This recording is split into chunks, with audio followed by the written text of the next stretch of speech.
Now, you might imagine your retirement years would be an opportunity to take the pressure off and stop worrying about things like paying the rent.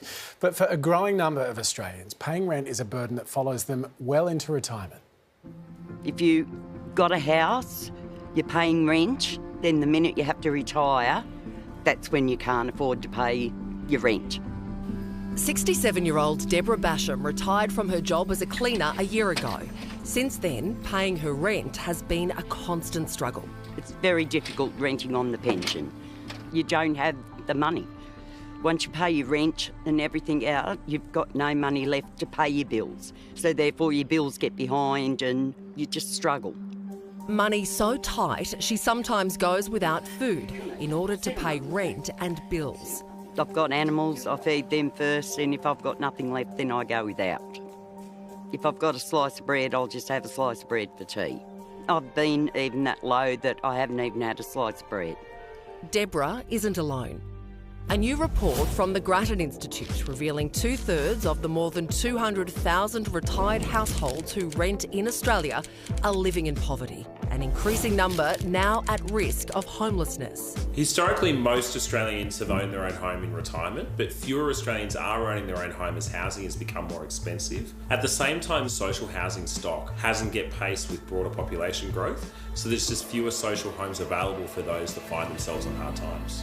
Those stats are even worse when it comes to women. Nearly 80% of those who are single, retired and renting live below the poverty line. They don't accumulate the superannuation that men do due to raising children, and they often don't have the savings that, say, men have.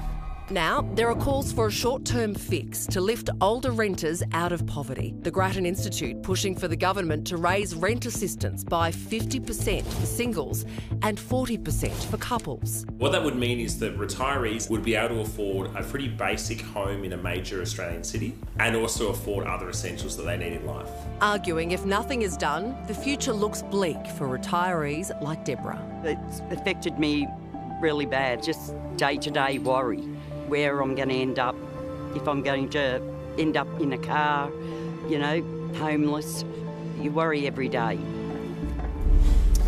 Well, Cara Kennedy is one such struggling renter. She joins us now along with her friend Poppy. Cara, for those who haven't experienced this, can you just describe what it all feels like?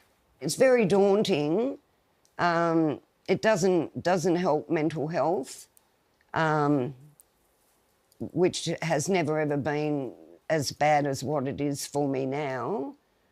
I just say, you know, I never ever thought this would happen to me, let alone anybody else, but it's affecting a lot of people and a lot of women over the age of 50.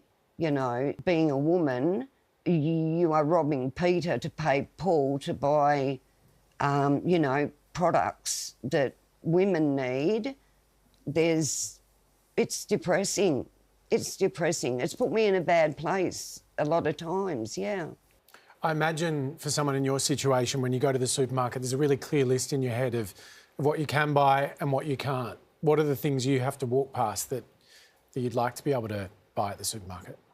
Being diabetic, I'm grappling to buy the food that I'm supposed to eat, apart from, you know, the food that may be a little bit cheaper, but I have to walk past. I buy the bottom of the barrel food virtually to keep it going, you know, and I've recently been in hospital because of my diabetes, lack of control because I just can't eat properly. I don't go out. I don't do anything really. So, yeah, it's the first time in 12 years that I've actually celebrated Christmas with a friend and her family, who I only met recently, due to her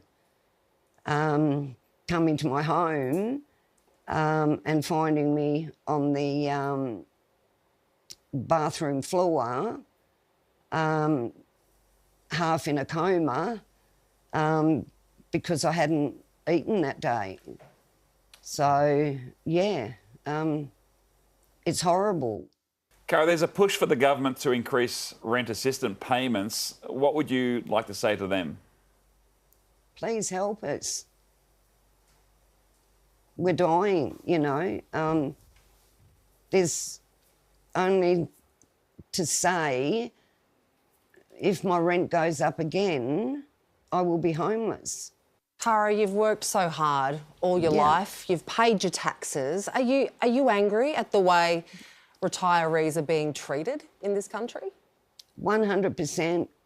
Yeah. Yeah, I am. I'm so angry that it makes it really emotional for me because I beat myself up thinking, OK, I've got a home at the moment, but then I think of others that haven't got a home at the moment at all, you know, or money for food or things. You just don't have any to scratch yourself left over. Cara, we can hear how difficult it has been to share your story, but we really appreciate it. Thank you. Thank you. You'd like to think that in Australia we could do a bit better than this. Yeah. You know, statistically, this is not an isolated case. You don't often hear a voice like Cara's on the television. And that's part of the story. It's part of why we're kind of forgetting about this as an issue. The precariousness is so difficult for these people. And, you know, I think as a society, maybe we can do a bit better.